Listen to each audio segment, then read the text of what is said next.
Hey there, horror fans, welcome back to Filmsy Cap. Buckle up, because today we're diving into a spine-chilling tale that'll make your ears ring with fear. Picture this, surrounded by eerie sounds that seem to stalk you.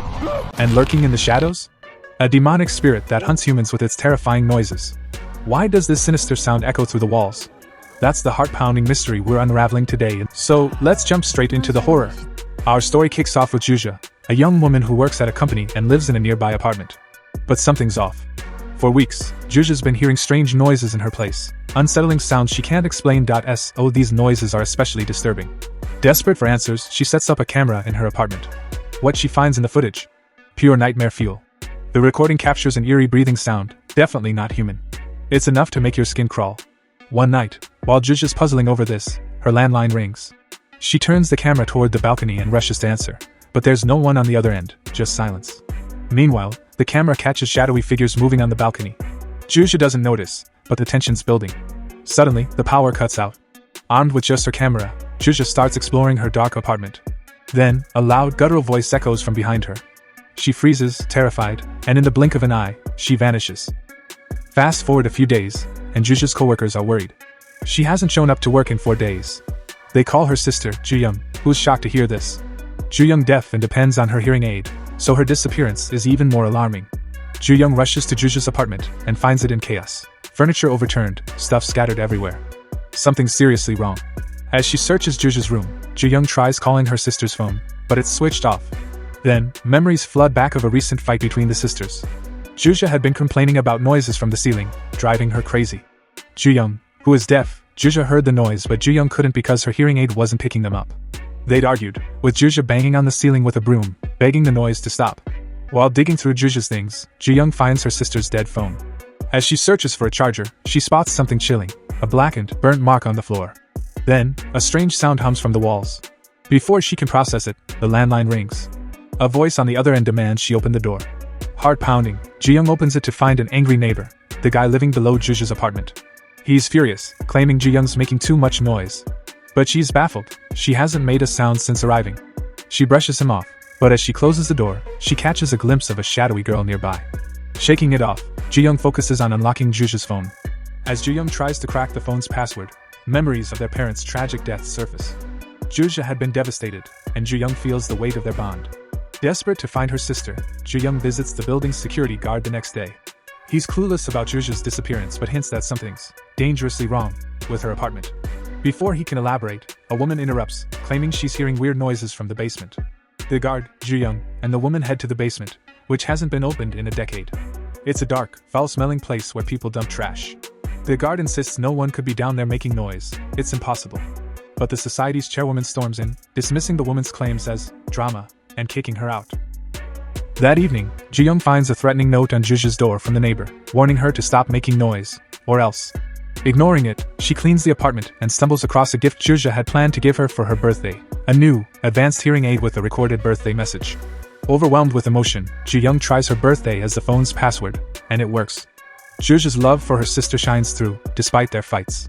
Ju-hee listens to the phone's recordings and hears the same creepy noises Ju-hee had described.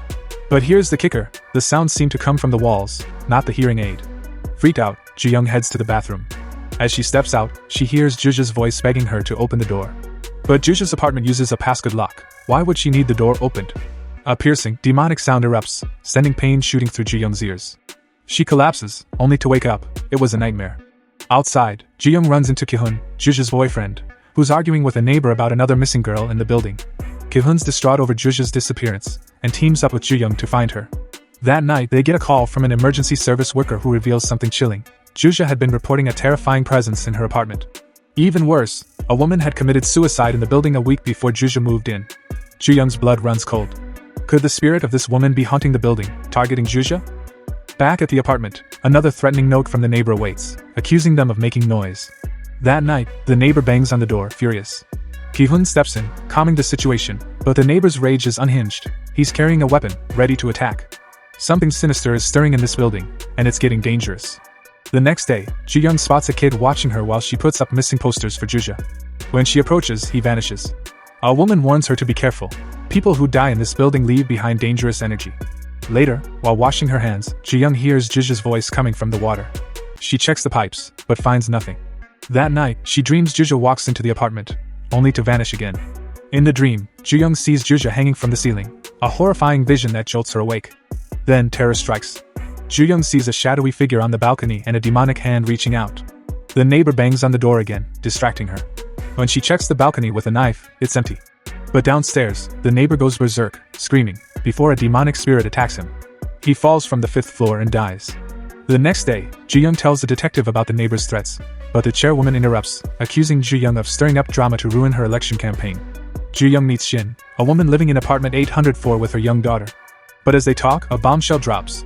There was no murder in Ju-hee's apartment, but Alex, from apartment 604, killed Min-young, who lived in 704. Min-young had been tormented by noises from Shin's daughter, just like Ju-hee's neighbor. In a rage, Alex attacked Min-young with a hammer, then disappeared. The chairwoman covered it up, but Min-young's death left a lingering presence. Her spirit's screams still echo through the building. Ju-young and Ki-hoon suspect Ju-hee's in the basement, a place no one visits. They break in and split up to search. Ju-young finds a drawing book with sketches of their parents' fatal accident, but the drawings vanish before her eyes. Meanwhile, Ki-hoon discovers Alex's corpse, his neck severed. Panicked, Ki-hoon attacks Ju-young, possessed by something sinister. She fights back, escaping with the chairwoman's help. The police arrive, pulling Ki-hoon's body from the basement. Ju-young insists there's a locked door down there, but the police claim it doesn't exist. Determined, Ju-young returns to the basement at night and finds Ju-hee's camera. The footage reveals Ju-hee had traced the noises to Shin's apartment. There, she saw Shin talking to her daughter, who'd been dead for a year and a half. Shin confessed to killing Min-young for insulting her daughter, who died in a tragic accident caused by Min-young's complaints. Shin had been using a machine to create vibrations, mimicking the noises that drove Alex to kill Min-young. But Min-young survived Alex's attack, only for Shin to finish her off. Since then, Min-young's vengeful spirit has haunted the building, unable to enter Shin's apartment. Ju-young finds Ju-hee, barely alive, and hides her from Shin, who is now hunting them. In a brutal confrontation, Shin admits to killing Ju-hee to keep her secret. As Shin tries to strangle Ju-young, Min-young's spirit appears, killing Shin in a gruesome act of revenge. Ju-young escapes with Ju-hee, but her sister is silent, unresponsive. Days later, a new neighbor brings Ju-young a cake, welcoming her to the building. Ju-young casually mentions living with her sister. The neighbor's face pales, because Ju-hee's spirit is only visible to Ju-young. The chilling truth hits, Shin killed Ju-hee, and her ghost now lingers with Ju-young, unseen by others. And that's the end. So did this creepy tale give you chills? Let me know in the comments, and don't forget to like, subscribe, and hit that bell for more spooky recaps. Until see you in the next video.